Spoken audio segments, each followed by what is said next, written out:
Rodrigo Barros e você.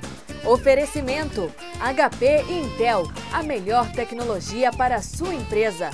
Flexform, excelência no que faz. E Grupo SMZTO, a maior holding de franquias multissetorial do Brasil.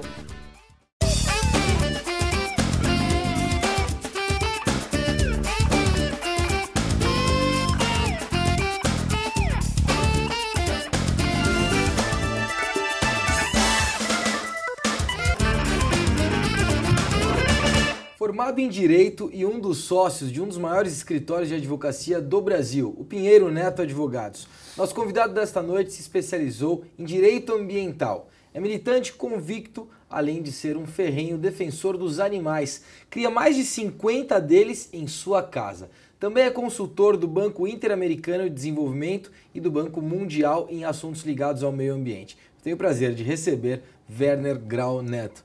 Ô Werner, que prazer te receber. Todo meu, obrigado. Como é que é ter 50 animais, ou mais inclusive, dentro de casa? É difícil. Na verdade, você precisa ter disciplina, né, e precisa ter um sistema montado para não criar problema para os seus vizinhos, né? Sem dúvida. Eu te dou como exemplo o fato de que a minha casa é inteira cercada por uma tela, de maneira que os gatos que eu tenho em casa não vão para a rua. E aí eles não vão aos vizinhos usar a casa do vizinho como banheiro ou resolver entrar, invadir e tal. E os cachorros têm que ser muito bem treinados. Treinados não significa agredidos, vamos deixar isso claro.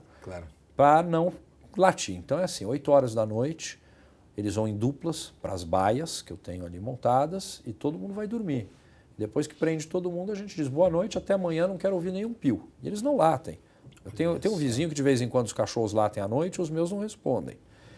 É tudo uma questão de amor e disciplina, né? Sensacional. Aliás, você tem algumas histórias, daqui a pouco a gente vai falar delas, mas como é que foi para tua família se adaptar a isso? Foi fácil, porque eu venho de uma família onde todo mundo adora bicho. Perfeito. Eu morava num apartamento, minha mãe, minha irmã e eu, um apartamento, acho que se tanto de uns 60 metros quadrados, e eu tanto fiz que a minha mãe me deu um cachorro, um vira-lata, o Bozó, que hoje tem um sucessor. O Bozó ficou comigo dos meus 9 aos meus 26 anos. Olha, foi um irmão. Sim. E hoje eu achei um na rua, parece de propósito, na frente da minha casa, abandonado, um igualzinho. Que eu peguei jovem. Bozó Júnior. É o Bozó também. É o Bozó também. E é assim, o Bozó tem privilégios. O Bozó pode fazer o que ele quiser. Pode fazer o que quiser. Tem uma história que é curiosa, que é a história do Popeye. E foi na época que a Pinheiro Neto funcionava, não aqui onde é hoje, na Marginal Pinheiros, mas no centro da cidade de São Paulo. E você estava à frente do Vivo Centro, que era uma iniciativa dos empresários da região. E aí o Popeye surgiu na tua vida, como é que foi isso? A Vivo Centro era dividida em 50 micro-regiões, as ações locais. Sim. E eu presidia uma delas, que é a ação local Boa Vista, Pátio do Colégio, que abrangia o local onde o Pinheiro Neto se localizava, ali na Boa Vista, esquina com a ladeira Porto Geral, né? Perfeito. É bom que eu sabia todas as músicas, Bonde do Tigrão, tal, que a gente ouvia lá na Porto Geral. Advogar com esse som é bárbaro. Era bárbaro. E tinha um catador de papel que ele sempre parava na frente do nosso prédio, ele entrava, deixava a carroça e o cachorro, que eu depois eu descobri ser o Popeye, ficava ali na porta e ai de você se tocasse na carroça. Ele é efetivamente um cão de guarda. Sim. E um dia eu vi que o Popeye tinha o olho muito machucado. Esperei o catador, conversei com ele, Zé Antônio. Falei, escuta, o que aconteceu com o Popeye? Não, eu tive uma briga, o sujeito me puxou uma faca, o Popeye não me defender, teve o olho dilacerado. Eu posso levar o Popeye ao veterinário? Não, só se eu for junto. Porque eles têm uma relação muito próxima. Sim. E aí combinamos um dia de madrugada, ele deixou a carroça com um amigo ali e fomos a um veterinário 24 horas. E ali conversando com ele, eu descobri o seguinte, o catador de papel ia para o centro e levava a família. A mulher porque se preocupava dele não voltar, dele desaparecer, os filhos porque ele tem que ir atrás da mãe. E tinha um contingente de pessoas ali no pátio do colégio. Sim. Que pareciam moradores de rua, parte era de moradores de rua, a gente fez um cadastro, parte não. E essa parte que não era de moradores de rua eram essas famílias, os catadores. Voltava para casa durante o dia? Voltava com o catador depois que ele acabava o trabalho durante a madrugada. Claro. Então surgiu dentro da Ação Local Boa Vista uma ideia, o Emanuel Prado Lopes, o Manolo, que infelizmente já nos deixou, que era o meu secretário executivo lá e me ensinou muito sobre a vida. o Manolo falou, Werner, vamos fazer uma cooperativa para esses catadores e vamos criar atividades para as famílias. Então a primeira coisa foi mudar a dinâmica, a logística, quem ia catar o papel em tal lugar, porque cada um ia no maior número de pontos que podia, porque era individual. A partir do momento que é uma cooperativa, divide o trabalho.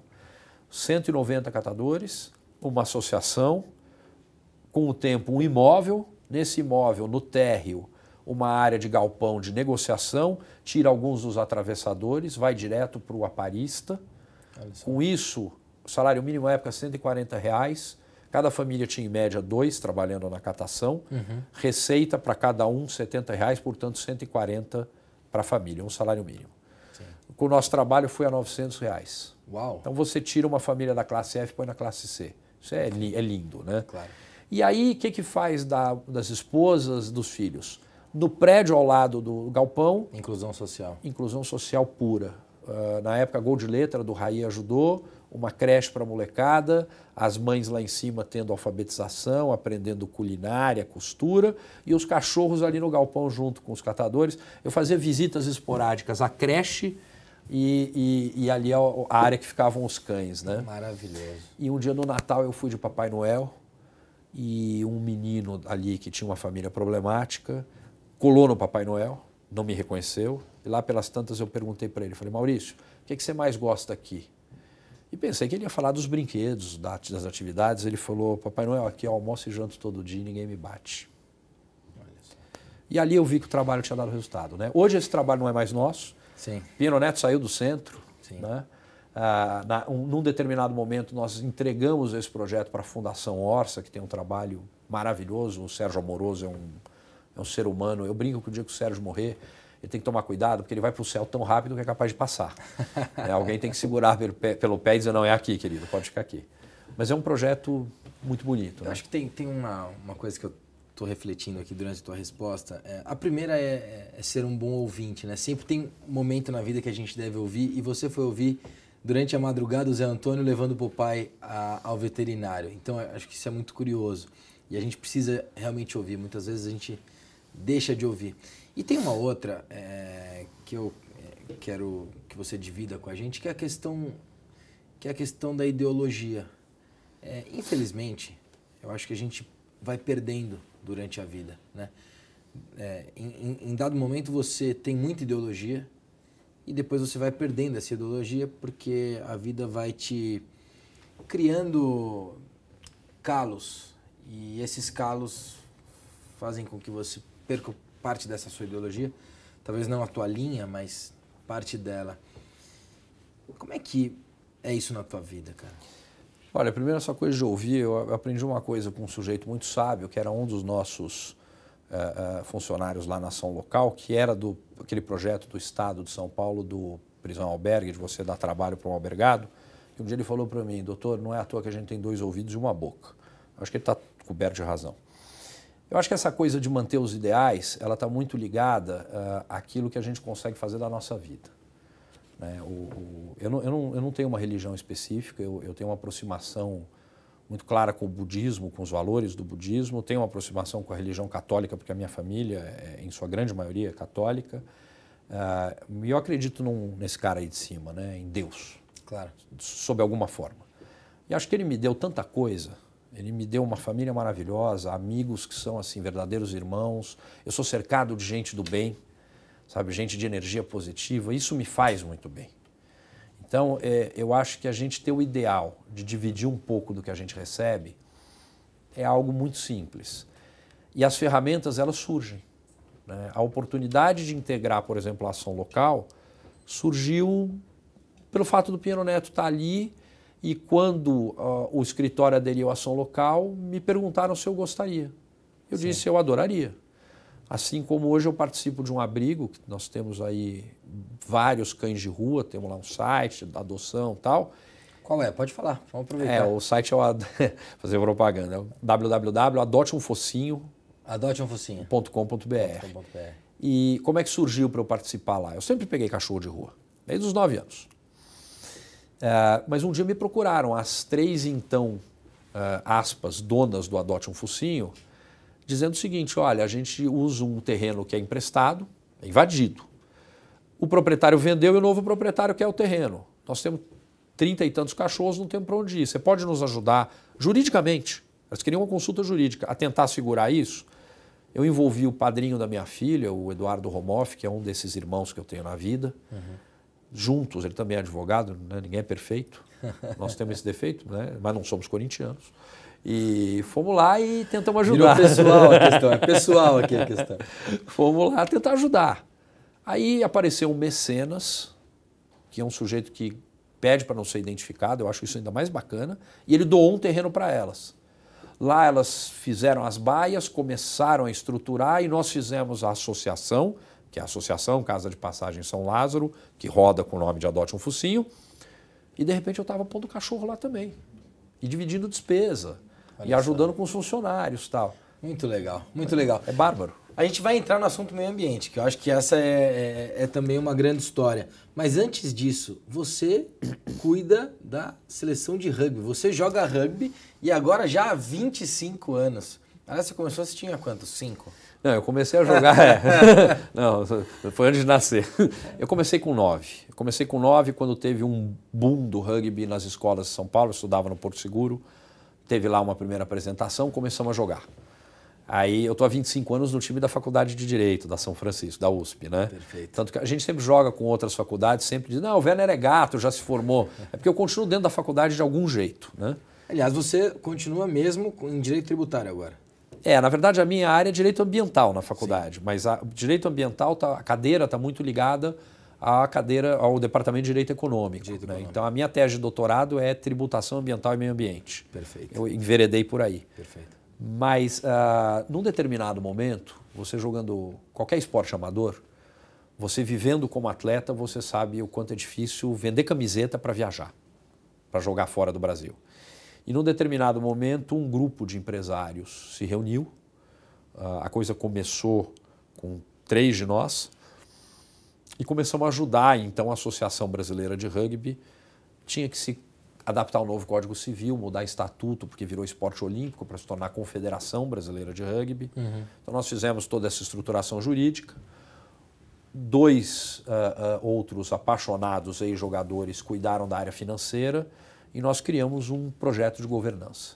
Muito legal. Conseguimos trazer patrocínios, temos vários patrocinadores hoje. Eu estou colocando isso porque o rugby tem sido hoje uma nova identidade para o Brasil, né? Tem sido um novo esporte, é um esporte que até 2 anos muito pouca gente ouvia falar. É verdade. E hoje todo mundo ouviu falar. Acho que a Topper, inclusive, foi uma das grandes incentivadoras disso. Nosso primeiro patrocinador, nós devemos à Topper o primeiro salto que o rugby deu. Aqueles filmes, as propagandas eram geniais, né? O sujeito dizendo o rugby brasileiro assombra o mundo, porque a Argentina fica sempre em primeiro nos sul-americanos e nós passamos de 5º para 4º. A nossa evolução foi enorme e eles estão estagnados.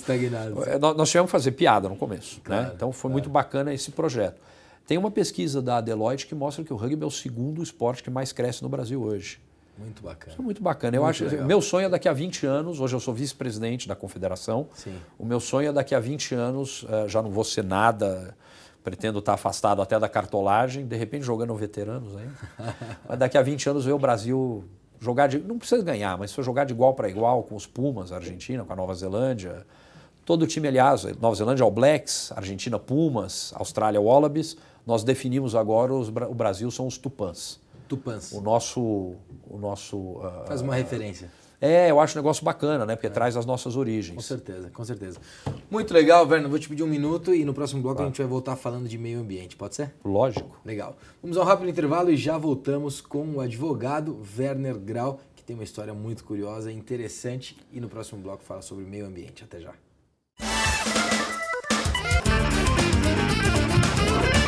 Estou aqui na fábrica da Flexform para mostrar por que ela é referência na América Latina e líder nacional em vendas de cadeiras para o mercado corporativo. Seus produtos são fabricados com a mais alta tecnologia. A única do segmento no Brasil com laboratório acreditado pelo Inmetro. É por isso que há mais de 45 anos a Flexform é excelência no que faz.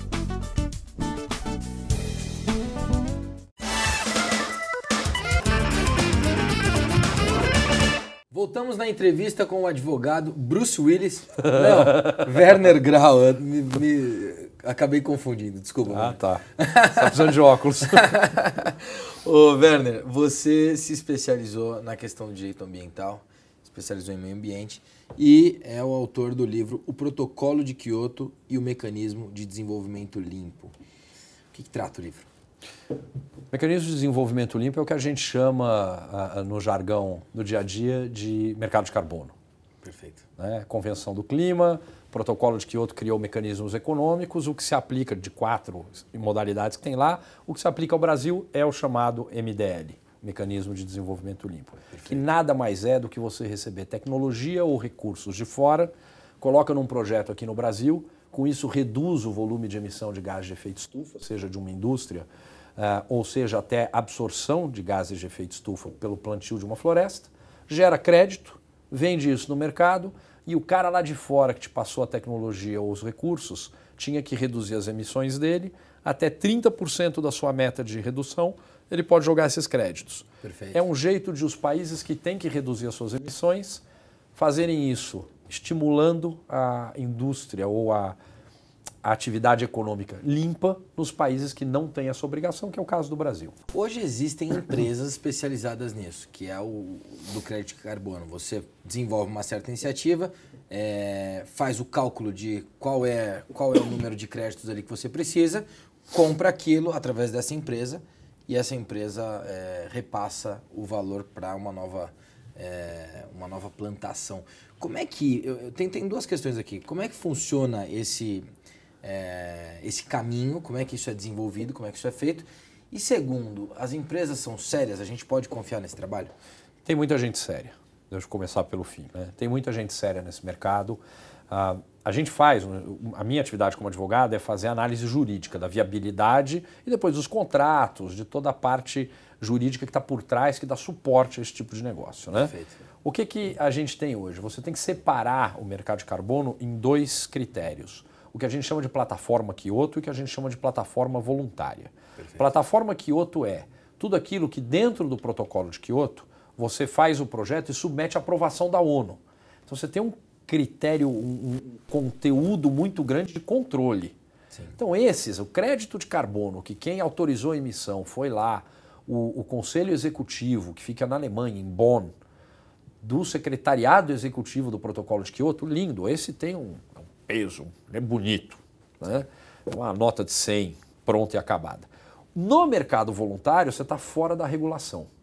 O que cabe no mercado de Kyoto, na plataforma Kyoto? Indústria, reduzir a emissão de indústria e plantio de florestas. O que ficou fora que foi para o mercado voluntário? O que a gente chama de REDD, R-E-D-D+, REDD+, que é redução das emissões por desmatamento e degradação da floresta, e o mais significa com manejo sustentável. Eu admito o manejo. É aquela floresta que existe, que está ali há 1000 anos, e que um determinado país, vamos dizer o Brasil, poderia decidir por uma política pública, eu vou pôr a floresta no chão e plantar soja, botar gado, feijão, arroz, enfim, segurança alimentar. Só que eu tenho regras que essa floresta tem que ser preservada. E num determinado momento, os países com maior cobertura florestal, no âmbito da Conferência do Clima, da ONU, disseram, escuta, quem reduz na indústria ganha crédito. Quem planta floresta ganha crédito pela absorção. E eu que tenho a floresta aqui, pago um preço por isso, porque eu tenho uma restrição de disponibilidade de área para as atividades do agronegócio. Eu não ganho? Aí é que se criou a figura do REDD. Como isso ainda não foi aprovada a regulamentação no âmbito da Convenção do Clima, a gente está no mercado voluntário. É aqui que o picareta encontra espaço para trabalhar. Como é que você vê quem é sério neste mercado? É muito simples. Primeiro, você pode procurar a ABENC, que é a Associação Brasileira das Empresas de Mercado de Carbono, e eles vão te dizer quem neste mercado já tem histórico, já vendeu e comprou crédito e conseguiu entregar. Perfeito. Vendeu o produto e entregou depois e tal. Isso na ABENC. Depois, no próprio Ministério de Ciência e Tecnologia, nós temos pessoas que são assim, dos maiores especialistas do mundo. Nós temos um brasileiro, eu tenho muito orgulho dos brasileiros que são destaque. Claro. Nós temos o José Miguel. O Miguel fez toda a estruturação dessa brincadeira no Brasil. Se você perguntar para o Miguel, ele te diz quem é sério e quem não é. Sem o lastro que o Miguel tem, Se você for ao meu escritório e me disser, olha, tal empresa está querendo me vender crédito, eu olho para você a documentação, a parte jurídica, também te digo se a coisa tem lastro ou não. Perfeito, perfeito. Então, você tem caminhos. Eu acho que isso é importante porque as empresas que hoje já pensam nisso, e pensam, muitas pensam, né, os empresários, que inclusive acompanham o nosso programa, pensam nisso. E existe ainda essa dúvida. Uma briga política fez com que o novo Código Florestal não fosse votado. Uma briga meramente política. Agora, isso foi bom ou ruim? E o que você acha desse novo código? Olha, é ruim.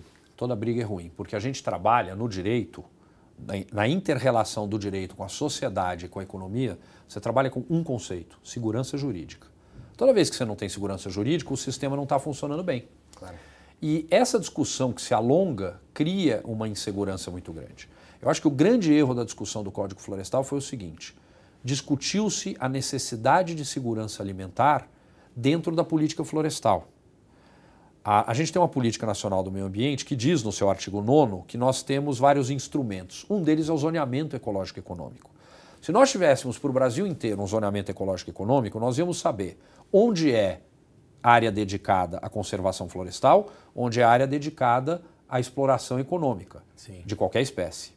Como a gente não tem isso, surge a necessidade de discutir dois conceitos que têm que ser harmônicos, que é segurança alimentar e conservação florestal. Você tem que discutir os dois onde é o instrumento de regulação de um só.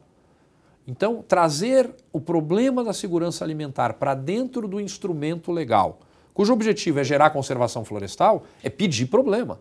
Sim, né? Eu acho que o resultado final, teve agora umas últimas modificações e tal, o resultado final, ele não é bom. Porque o resultado final bom, quando você tem uma grande polêmica, é aquele resultado que as duas partes consideram não ótimo, mas aceitáveis. Porque se for bom para uma parte, vai ser muito ruim para a outra. E a outra parte vai a juízo. Leva para o judiciário, acaba a segurança jurídica e a gente volta para o ciclo de risco. Qual é o investidor do agronegócio que vai desembolsar milhões num grande projeto se ele sabe que a regra legal que ele está seguindo está sendo questionada, aí é uma ação direta de inconstitucionalidade, direto no Supremo, sim, e que ali pode alterar a regra. Perfeito. Então, o meu conceito não é nem de se foi bom ou ruim para este ou aquele setor. Uhum. O meu conceito é o seguinte: tem que ser bom para os dois. E bom para os dois nunca é ótimo. Nunca é ótimo, Exato. Nunca é muito bom para um só. Lógico, é verdade. Lógico. O Werner, o Greenpeace lançou agora o Desmatamento Zero. É uma campanha de desmatamento zero e eles querem arrecadar uma quantidade de assinaturas a favor do desmatamento zero. Qual é o teu posicionamento em relação a isso e como é que você vê essa atuação do Greenpeace no Brasil? Olha, o Greenpeace é uma entidade seríssima e que tem uma forma de agir. Você tem que dividir as entidades do terceiro setor, as ONGs, eu vejo assim, em dois tipos de entidade. Você tem as de confronto, e o Greenpeace é um dos grandes destaques, e você tem as de negociação, né? As de confronto, elas lutam por um ideal puro. As de negociação tentam adequar a realidade a uma estrutura, normalmente, que é a estrutura legal. Sim. Ou seja, essa aqui trabalha com a lei, essa aqui trabalha além da lei com conceitos maiores. Não necessariamente uma é melhor que a outra, elas são complementares. O desmatamento zero é algo que tem viabilidade desde que nós estejamos dispostos a pagar o preço que isso vai significar. Perfeito. Em certa medida, isso pode significar não poder ampliar a produção agrícola. Não ter ampliação da produção agrícola pode significar a falta de alimento. Agora, será que a gente consegue, com o desmatamento zero, aumentar a eficiência através de do tecnologia? agronegócio? Tecnologia, melhor aproveitamento, aumentar essa eficiência a valores tais que a gente possa segurar o desmatamento zero? Talvez sim, talvez não. Quem vai financiar isso? Eu acho que dizer desmatamento zero pressupõe uma série de outras perguntas cujas respostas eu não vejo ainda no debate. Fundação Amazônia nisso? A Fundação Amazônia Sustentável, você Exatamente. diz? Genial, genial. A proposta da... Eu sou fã de carteirinha do Virgílio Viana, né? O Virgílio é um grande amigo e um mentor de ideias. Eu aprendi fazendo um projeto específico pelo Banco Mundial, o JUMA, que é um projeto de manutenção de uma unidade de conservação no estado do Amazonas. Trabalhei ali com o Virgílio. Sim. E lá eu aprendi o seguinte: ideias como a da Fundação Amazônia Sustentável é criar a conservação da floresta com garantia de mínimas condições ou condições boas sociais e econômicas. Aquela sociedade, aquela comunidade que vive ali tem que sobreviver, claro. O meio ambiente tem que ser conservado e nós temos que ter crescimento. Sustentabilidade é isso. A gente falou da Fundação Amazônia e aí tem um problema que a Noruega, por exemplo, doou, através de uma iniciativa da ex-primeira-ministra da Noruega, Gro Brundtland, doou $1 bilhão para a Fundação Amazônia. Só que desse 1 bilhão, um pouco mais de 10% até agora foi utilizado. Por quê? Por falta de projetos. Esse fundo é administrado pelo BNDES e que alega que não tem como investir em projetos que não existem. E eu concordo que, de fato, você não tem como investir em projetos que não existem. Não é o caso, e talvez aqui a gente tenha que discutir uma outra questão. A gente tem uma grande dificuldade, o poder público no Brasil tem uma grande dificuldade de implementação de projetos. Por quê? Porque falta desenvolvimento dos projetos, né? Os projetos são mal desenvolvidos e pouco desenvolvidos. Não é o caso, então, do BNDES olhar para os projetos já existentes, pesquisar esses projetos e aí ajudar no desenvolvimento?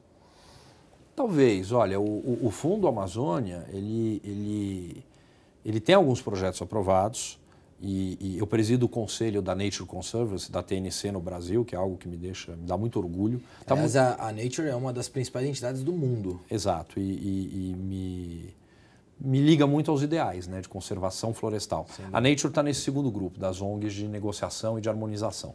Aí o que acontece? Nós temos, por exemplo, um projeto aprovado pelo BNDES, né? E agora é um projeto de coisa de $50 mil dólares. Eles têm aí vários zeros a mais. Sim.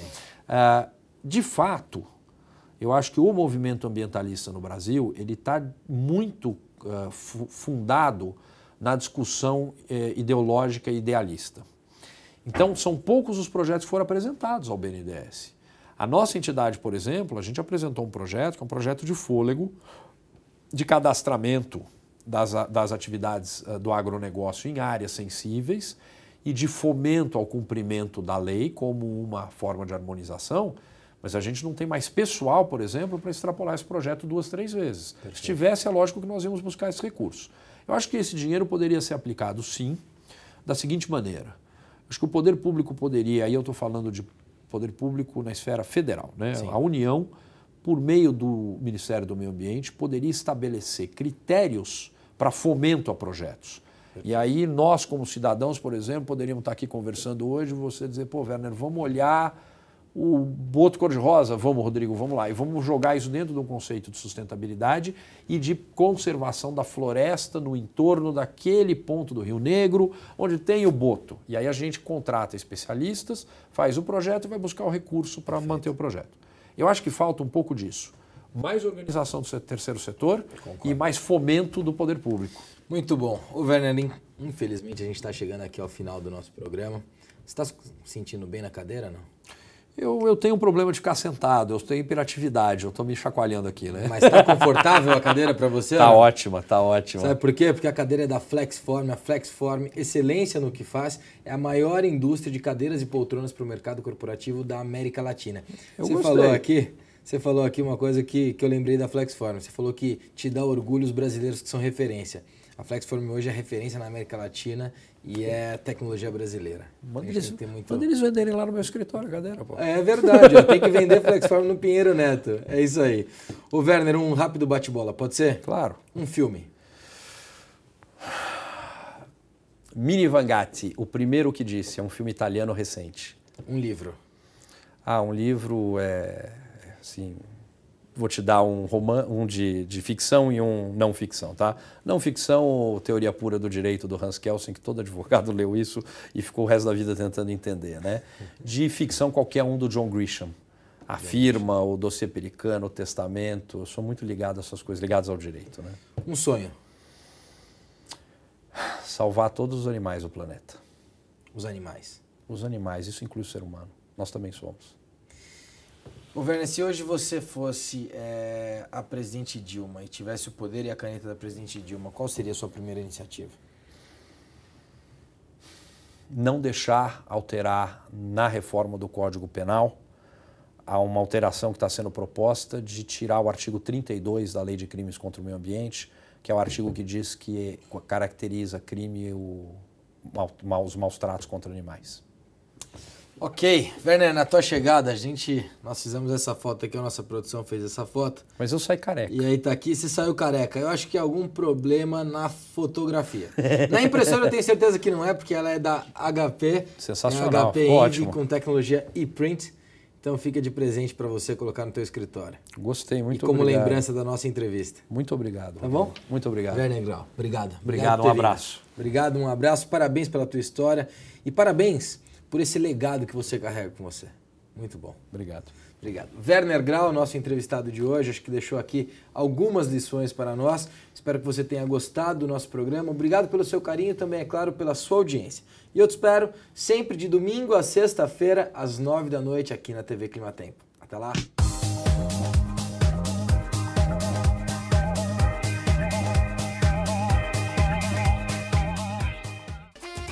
Rodrigo Barros e você. Oferecimento HP e Intel, a melhor tecnologia para a sua empresa. Flexform, excelência no que faz. E Grupo SMZTO, a maior holding de franquias multissetorial do Brasil.